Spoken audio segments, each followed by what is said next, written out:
290. Vlastně zapnu si automatiku pomocí tlačítka sprchy.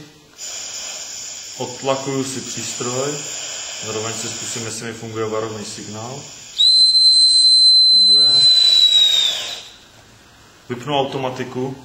Automatika se vypíná pomocí tady tohle z toho červeného tlačítka, kdy to slyšitelně cvakne. Vlastně jinak ta automatika nejde vytáhnout z masky. Jakmile člověk si nacvakne automatiku do masky, tak ji nevytáhne do té doby, než zmáčkne vlastně obě dvě tady tyhle tlačítka. Teďka už to jde vyjmout ven.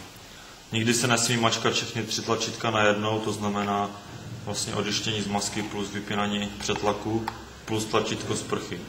Protože vevnitř je vlastně ten mechanismus toho přetlaku by se mohl zlomit. Takže vždycky jenom 2 tlačítka najednou, nikdy se nesmí mačkat všechny 3.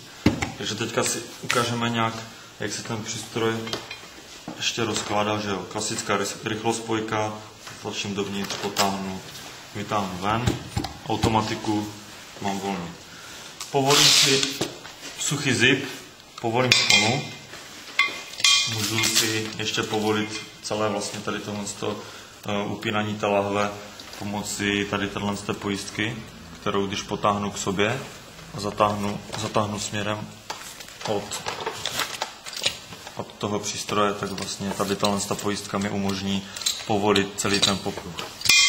Přístroj si takhle postavím nahoru, odtlakovaný ho mám, tudíž šroubení by mělo jít povolit bez problémů, co se taky děje. Povolíme šroubení, láhev položím na bezpečné místo, tak aby mi nespadla. Zkontroluji, zdali mám okroužek v pohodě. Je to v klidu a můžeme vlastně ještě předvést rozebrání toho přístroje. Vlastně celý ten přístroj drží na takovýchhle ocelových sponkách, kdy člověk ji vlastně vybočí do boku, stlačí dovnitř a už se přístroj může rozdělat. Udělám si vlastně kopy. Tady ten taky. To se všechno povolí. V případě toho, že přístroj je nějak po zásahu zašpiněný, tak můžu nechat vyprat ty popruhy. Takto. Tady ten jde sice už povolit, ale za to líp drží. Tak. Vlastně mám sundaný vršek těch popruhů. Teď si to otočím.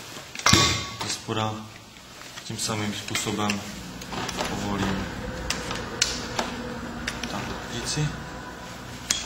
Povolím. Tak. Můžu dát vyprat. Popruhy bez problémů. Zase zpět nasadím. To samé bederní pás. Odstrojím přístroj, vyčistím. Může se umýt vodou, se samponátem. Samozřejmě je lepší na to mít namontovanou láhev, aby se voda nedostala vlastně do toho redukčního ventilu, když to budu nějak mít. Jakmile je přístroj vlastně pod tlakem, tak voda nemá šanci se dostat do toho okolí. Takže takhle to mám rozložené, můžu to například.